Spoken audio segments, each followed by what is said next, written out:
नमस्ते, HNN news आप देख रहे हैं। मैं हूं आपके साथ नीतू गुप्ता। खबरों की शुरुआत करेंगे इस वक्त की अहम खबर के साथ। खिचड़ी मेले की तैयारियों को लेकर मुख्यमंत्री योगी आदित्यनाथ ने समीक्षा बैठक की है, जिसमें उन्होंने सभी विभागों को 20 दिसंबर तक सारी व्यवस्थाएं पूरी करने के निर्देश दिए हैं। उन्होंने कहा है कि मेले में सुरक्षा और सुविधाएं सर्वोच्च प्राथमिकता होंगी और कार्यक्रम को जीरो वेस्ट इवेंट के तौर पर आयोजित किया जाएगा।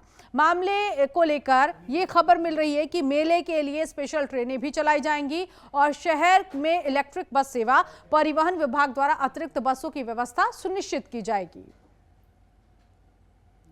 तो खिचड़ी मेले की तैयारी यहां पर की जा रही है। सीएम योगी की तरफ से समीक्षा बैठक हुई है। खिचड़ी मेले की तैयारियों को लेकर समीक्षा बैठक हुई। सीएम योगी ने अधिकारियों को निर्देश दिया 20 दिसंबर तक तैयारियां पूरी हो जाए। खिचड़ी मेले में सुरक्षा और सुविधा प्राथमिकता है। सीएम ने कहा है सभी विभागों की तैयारियों की समीक्षा की गई है। मेले को जीरो वेस्ट इवेंट के तौर पर बनाने का निर्देश दिया गया। खिचड़ी मेला स्पेशल ट्रेनें भी चलाई जाएंगी। शहर में इलेक्ट्रिक बस सेवा उपलब्ध होंगी। परिवहन विभाग बसों की विशेष व्यवस्था करेगा। शीतलहर में पर्याप्त अलाव जलवाए जाएंगे। महिला सुरक्षा के लिए महिला पुलिस की तैनाती होगी। मेले में सीसीटीवी निगरानी बढ़ाई जाएगी। भीड़ नियंत्रण के लिए एनसीसी सिविल डिफेंस लगाए जाएंगे। सभी सड़कें समयबद्ध तरीके से ठीक होंगी। रैन बसेरों में आवश्यक जो सुविधाएं हैं वो भी सुनिश्चित की जाएंगी। पुनीत मोहन इस वक्त सहयोगी जुड़ गए इसी खबर पर आगे की जानकारी के लिए। पुनीत, ये खिचड़ी मेला कब है? देखिए, मकर संक्रांति के दिन गोरखपुर में खिचड़ी मेला होता है, जो कि विश्व विख्यात है। क्योंकि खिचड़ी मेला की जो आस्था है वो गोरखपुर तक सीमित नहीं है। बिहार, नेपाल के सनातन को मानने वाले, जो धर्म को मानने वाले लोग हैं, वो इसे इस महापर्व मानते हैं और गोरखपुर में इस दिन बहुत भीड़ होती है। विशेष रूप से नेपाल और बिहार से बहुत से लोग खिचड़ी मेला में शामिल होने के लिए, गोरखनाथ मंदिर का जो खिचड़ी मेला है उसमें शामिल होने के लिए आते हैं। ये एक आयोजन नहीं है, ये एक आस्था का विषय है और इसको लेकर के समीक्षा बैठक करी है, क्योंकि मुख्यमंत्री खुद गोरखपुर में मौजूद है और उन्होंने सख्त निर्देश दिए हैं कि मेले से जुड़ी हुई सभी जो कार्य हैं वो 20 दिसंबर तक हर हाल में पूरे कर लिए जाए। उन्होंने ये भी कहा कि इस बार शीतलहर ज्यादा होगी। हर बार ठंडक होती है, लेकिन इस बार शीतलहर ज्यादा होने की संभावना है। ऐसे में जो लोग आ रहे हैं उनके लिए पर्याप्त मात्रा में अलाव जलाया जाए, रैन बसेरों की व्यवस्था करी जाए। परिवहन विभाग के जो अधिकारी हैं उनको आदेश दिया कि गोरखपुर के आसपास के गांव इत्यादि क्षेत्र हैं जहां से लोग खिचड़ी मेला में शामिल होने के लिए आते हैं, वहां बसों का संचालन जल्द से जल्द शुरू किया जाए। शहर में इलेक्ट्रिक बसें चलेंगी। इस बैठक में जो महापौर है गोरखपुर के वो मौजूद थे, डीजी जोन मौजूद थे, डीएम मौजूद थे। और जो सबसे बड़ी बात है कि इस बार खिचड़ी मेले का सीधा प्रसारण दूरदर्शन और आकाशवाणी के माध्यम से किया जाएगा, ताकि कोई भी श्रद्धालु अगर किसी कारणवश गोरखपुर नहीं आ पा रहा है तो घर बैठे मेले की इस भक्ति रस में डूब सके। जी बिल्कुल। और ऐसे में सरकार की तरफ से ये भी कहा गया कि जीरो वेस्ट इवेंट इसे बनाया जाए, यानी कि बिल्कुल भी कचरा नहीं होना चाहिए, कूड़ा नहीं होना चाहिए, ऐसा इवेंट तैयार किया जाए।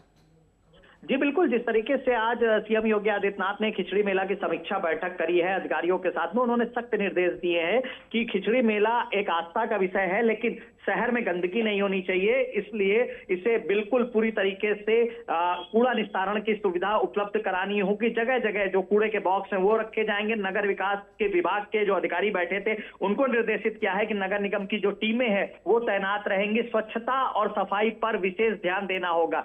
मेला आस्था का विषय है, इसे जीरो वेस्ट इवेंट बनाने के लिए नगर निगम को निर्देशित किया गया है। जी ठीक है, बहुत शुक्रिया इस जानकारी के लिए। आगे बढ़ेंगे। नोएडा थाना सेक्टर 113 पुलिस ने ऑनलाइन एप्स के जरिए गांजा तस्करी करने वाले गैंग का खुलासा करते हुए 3 आरोपियों को सेक्टर 123 से गिरफ्तार किया। पुलिस ने गिरफ्तार आरोपियों के पास से 10 किलो से ज्यादा गांजा बरामद किया है। मामले की जानकारी देते हुए पुलिस ने बताया कि आरोपी कॉलेजों और कॉर्पोरेट ऑफिसों के बाहर आसपास ऑनलाइन डिलीवरी करते थे और उसके बाद ये 3 आरोपी धर दबोचे गए।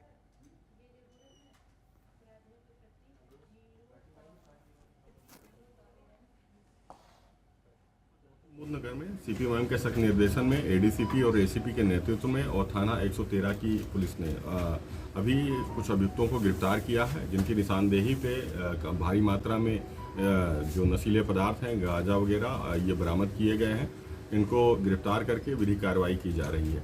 गौतम बुद्ध नगर में सीपीएम के सख्त निर्देशन में एडीसीपी और एसीपी के नेतृत्व में और थाना 113 की पुलिस ने अभी कुछ अभियुक्तों को गिरफ्तार किया है, जिनकी निशानदेही पे भारी मात्रा में जो नशीले पदार्थ हैं, गांजा वगैरह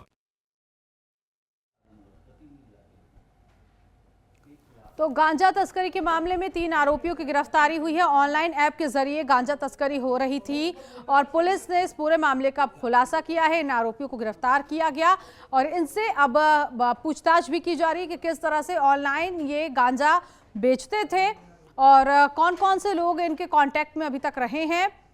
इनके पास से भारी मात्रा में गांजे की बरामदगी भी हुई है।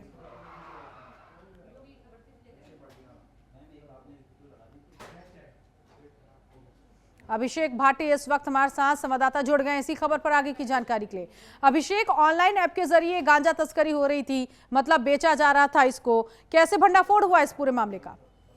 जी बिल्कुल, नहीं तो आप बता दें कि गौतम बुद्ध नगर पुलिस कमिश्नरेट लखनऊ द्वारा एक अभियान जो गांजा तस्करों के खिलाफ लगातार चलाया जा रहा है। कहीं ना कहीं थाना सेक्टर 113 पुलिस को ऑनलाइन के माध्यम से गांजा तस्करी करने वाले एक गैंग का पर्दाफाश करते हुए 3 आरोप पर गिरफ्तार किया। आप बता दें ये लोग कॉलेजों, कॉर्पोरेट ऑफिसों के आसपास छुट्टी या लंच के समय जाकर लोगों को ऑनलाइन माध्यम से गांजा उसी की लोकेशन पर उपलब्ध कराने का प्रचार करा करते थे। कहीं ना कहीं उनको अपना मोबाइल नंबर देते थे और उनका अपने पास रख लेते थे। कहीं ना कहीं इसी के जरिए वो लोग ऑनलाइन ऐप यानी कि पोर्टल के जरिए गांजे को जो है उनके पास तक पहुंचाते थे और कहीं ना कहीं उसी में बड़ा मुनाफा कमाते थे। बिल्कुल, और 3 लोगों की गिरफ्तारी हुई है। इस मामले में क्या कुछ और गिरफ्तारियां भी हो सकती हैं? और ये किस तरह से ऑनलाइन ऐप के जरिए क्या दूसरे स्टेट में भी गांजा तस्करी होती थी? बिल्कुल, नहीं तो आप बता दें कि मुख्य आरोपी जो इसमें योगेंद्र प्रताप है, कहीं ना कहीं उसी के द्वारा लगातार दिल्ली एनसीआर क्षेत्र के जगह जगह जो है कंपनियों में काम करने वाले लोगों को ये गांजा सप्लाई किया करता था और अन्य राज्यों में भी इसका जो नेटवर्क वो काफी फैला हुआ था। कहीं ना कहीं ये उसके साथ ही लोगों को मादक पदार्थों का सेवन कराता था और इसी क्रम में उसने स्वयं गांजा उपलब्ध कराना शुरू करा और धीरे धीरे एनसीआर क्षेत्र में इतना जो अपना सर्कल है वो काफी बढ़ा लिया था। नीतू, ठीक है, बहुत शुक्रिया अभिषेक इस जानकारी के लिए। तो ऑनलाइन ऐप के जरिए गांजा तस्करी हो रही थी और अब पुलिस ने इस पूरे मामले में आरोपियों को गिरफ्तार किया है। आगे बढ़ेंगे ग्रेटर नोएडा से खबर, जहां थाना दनकौर पुलिस ने मुखबिर की सूचना पर कार्रवाई करते हुए एनसीआर में अवैध हथियारों की तस्करी करने वाले गैंग का पर्दाफाश किया है और इसमें 5 अभियुक्तों को गिरफ्तार भी किया गया। पुलिस ने गिरफ्तार आरोपियों के पास से पिस्टल, 3 तमंचे और कार बरामद की है।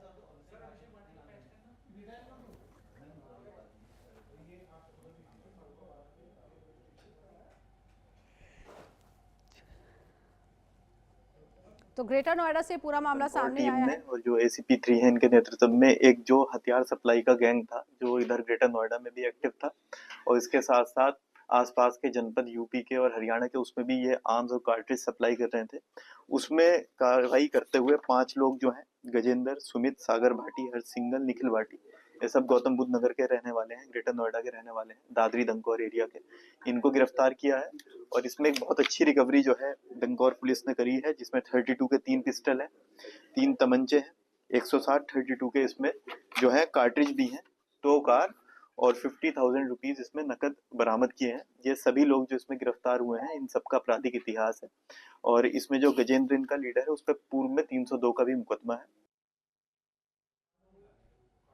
अभिषेक भाटी इसी खबर पर आगे की जानकारी के लिए एक बार फिर से हमारे संवाददाता जुड़ गए हैं। अभिषेक, एनसीआर में अवैध हथियारों की तस्करी हो रही है, वाकई ये खबर इस वक्त हैरान करने वाली कि 5 आरोपी धर दबोचे गए हैं। किस तरह का इनका बैकग्राउंड रहा, पुलिस पूछताछ में क्या खुलासा हुआ है?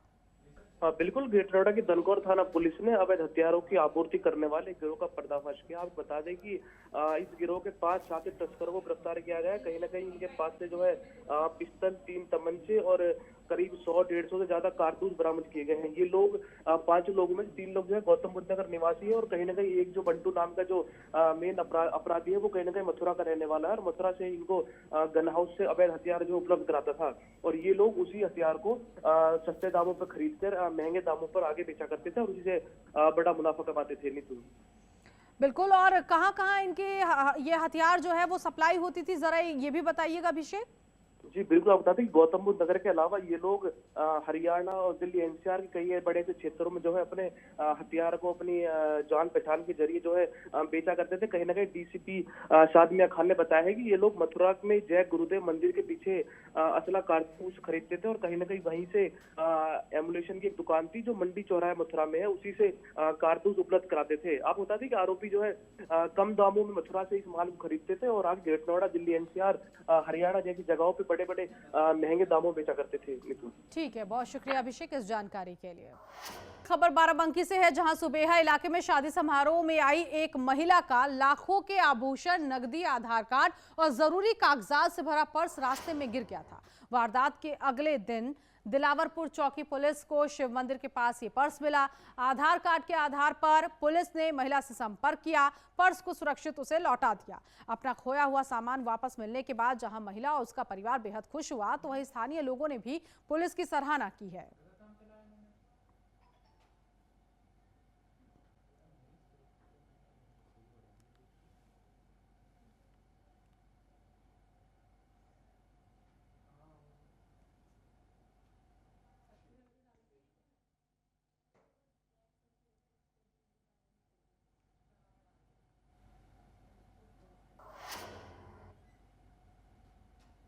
आगे बढ़ेंगे। कप्तानगंज सामुदायिक स्वास्थ्य केंद्र एक संदिग्ध महिला और पुरुष नवजात बच्चे को लेकर भागने का प्रयास कर रहे थे। परिवार और अस्पताल स्टाफ की सूचना पर पुलिस मौके पर पहुंची, मामले की जांच शुरू कर दी गई है। तो ये पूरा मामला कप्तानगंज से सामने आया, जहां पर अस्पताल में सुरक्षा व्यवस्था को लेकर कई तरह के सवाल उठ रहे हैं।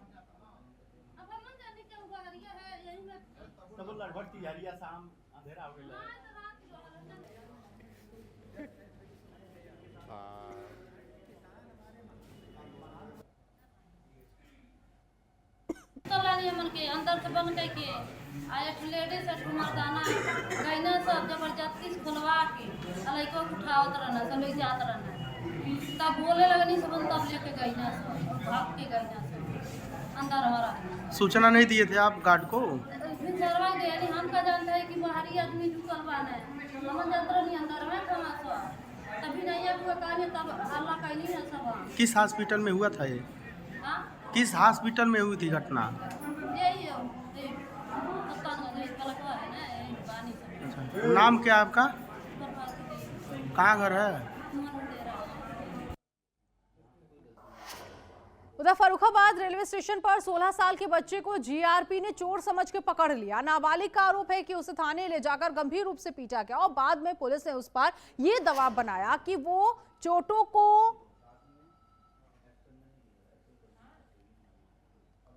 नाबालिग के शरीर पर चोट के निशान पाए गए। इस मामले को लेकर स्थानीय लोगों ने जांच की मांग की है। कल रात को रेलवे स्टेशन पे था, एसी वाले कोच में चढ़ा, कोटा पटना गाड़ी थी, दिल्ली से ट्रेन बदलने वाला था। तो मेरे को पुलिस वाले ने कपड़े निकालो के वॉशरूम में ले जाके बंद करके मेरे को ये हालत कर दी गई है। आरपीएफ वाला था। कहाँ के रहने वाले हो? मैं राजस्थान का, प्रॉपर माउंट आबू सिरोही जिले का वल्द्रा गांव है मेरा। कालंदरी पुलिस थाना लगता है। मेरे पापा मम्मी सब गुजरात के सूरत के अंदर है। मेरे को 3 सालों के घर से निकाल दिया। कामरेज पुलिस थाने में भी मेरा निवेदन पड़ा कि घर से निकाल दिया है।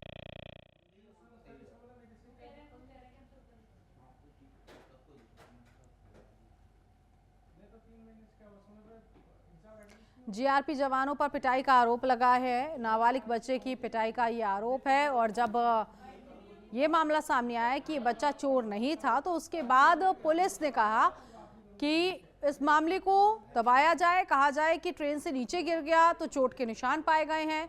फर्रुखाबाद से पूरा मामला सामने आया। स्थानीय लोगों ने अब जांच की मांग की है। तो एक नाबालिग बच्चे को चोर समझकर जीआरपी जवानों ने इतना पीटा कि उसके शरीर पर जगह जगह चोट के निशान पाए गए।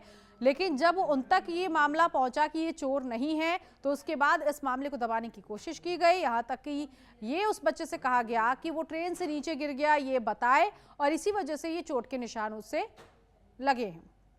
वरुण दुबे इस वक्त हमारे साथ संवाददाता जुड़ गए इसी खबर पर आगे की जानकारी के लिए। वरुण, जीआरपी जो जवान है उन्होंने इस बच्चे को जमकर पीटा, निशान इसके शरीर पर देखा जा रहा है, लेकिन कहा गया कि ये चोर नहीं, और दूसरी तरफ ये कि ये जो चोट है इसको लेकर ये झूठ बोला जाए कि ये ट्रेन से नीचे गिर गया इसीलिए इसको चोट लगी है। क्या आगे कार्रवाई की जा रही है? जी बिल्कुल, आपको बता दें कि फर्रुखाबाद के रेलवे स्टेशन पे ये लड़का जो नाबालिग बिना टिकट के पकड़ा गया था, उसके बाद जीआरपी अपने थाने ले गई और वहां पे ले जाकर बच्चे के साथ काफी मारपीट की गई है। उसके बाद मालूम पड़ा जब तो बताया जा रहा है कि 16 वर्षीय जो बालक है ये फैनिल प्रजापति पुत्र नरेंद्र प्रजापति ये सूरत का रहने वाला है। वो सोते सोते ये मथुरा की ट्रेन में जाने को था, लेकिन वो फरुखा की ट्रेन में कैसे ही चढ़ गया और वो यहाँ पे आ गया था। अब इस बच्चे की तरफ से क्या कुछ कहना है? जी, पुलिस अभी कोई भी जवाब देने को तैयार नहीं हो रही है और ना मीडिया को अभी कोई बात बता रही है। और जब उससे बात की है तो उसके माता पिता ने आरोप लगाया है कि इन लोगों ने काफी उसको मारा पीटा और काफी शरीर पे चोटों के निशान दिखाई पड़ रहे हैं। ठीक है, बहुत शुक्रिया इस जानकारी के लिए। अगली खबर अलीगढ़ से मिल रही है, जहां महिला पुलिसकर्मी हेमलता का शव किराए के मकान में फंदे से झूलता हुआ मिला है। महिला पुलिसकर्मी जवाहर नगर कॉलोनी में लगभग 4 साल से रह रही थी और रोरावर थाने में महिला कांस्टेबल के पद पर तैनात थी। जानकारी मिली कि महिला ने व्हाट्सएप स्टेटस में सुसाइड नोट लिखा था। सूचना पर पुलिस और फॉरेंसिक टीम मौके पर पहुंची, जांच पड़ताल की गई। शव को पोस्टमार्टम के लिए भेज दिया गया है। ये घटना बन्ना देवी थाना क्षेत्र की है। मकान में महिला पुलिसकर्मी का शव बरामद होने के बाद वहां हड़कंप मच गया। देखिए, आज जो है 1:15 के आसपास थाना बन्ना देवी पर यह सूचना प्राप्त हुई कि एक महिला आरक्षी हेमलता, जो कि थाना रोरावर पे पोस्टेड है, ये किरावली आगरा की रहने वाली है। इन्होंने क्लासिक इन होटल के पीछे किराए के मकान में रहती थी, वहां पे अपने मकान में अंदर जो है फांसी लगा ली है। इस सूचना पे तत्काल पुलिस एवं मेरे द्वारा मौका मुआयना किया गया। फील्ड यूनिट को बुलाया गया। फील्ड यूनिट द्वारा जो है वहाँ पे सभी साक्ष्य संकलित किए गए। उनकी बॉडी को जो है मोर्चरी भिजवाया गया। परिजनों को सूचना दे दी गई है। इसमें जो है पंचायतनामा भर के आवश्यक विधिक कार्रवाई की जा रही है। लखनऊ से ओवरलोड ट्रकों से अवैध वसूली का मामला सामने आया है। इस मामले में शासन स्तर से बड़ी कार्रवाई की गई है। बता दें, रायबरेली जिले की यात्री कर अधिकारी रिहाना बानो और एक चालक को निलंबित कर दिया गया है। एसटीएफ ने हाल ही में ओवरलोड वाहनों की जांच की थी, जिसमें एआरटीओ रायबरेली समेत 11 लोगों के खिलाफ मुकदमा दर्ज किया गया। जांच में लोकेटरों के मोबाइल से 114 वाहनों की सूची मिली और प्रति वाहन 5,000 रुपए की वसूली होने का खुलासा हुआ। एसटीएफ ने जांच के बाद एफआईआर दर्ज की है, जो लालगंज कोतवाली में दर्ज हुई है। ये मामला प्रदेश में परिवहन विभाग की भ्रष्टाचार की समस्या को उजागर करता है। परिवहन विभाग में भ्रष्टाचार का खेल खेला जा रहा है। लखनऊ से पूरा मामला, जहां ओवरलोड ट्रकों से अवैध वसूली की गई है। वसूली के मामले में शासन स्तर से अब बड़ी कार्रवाई होती हुई दिख रही है। रायबरेली जिले की यात्री कर अधिकारी रिहाना बानो को निलंबित किया गया। यात्री कर अधिकारी रायबरेली के चालक को भी निलंबित किया गया है। बीते दिनों एसटीएफ ने ओवरलोड मामले में कार्रवाई की थी और एआरटीओ रायबरेली समेत 11 लोगों पर मुकदमा दर्ज हुआ था।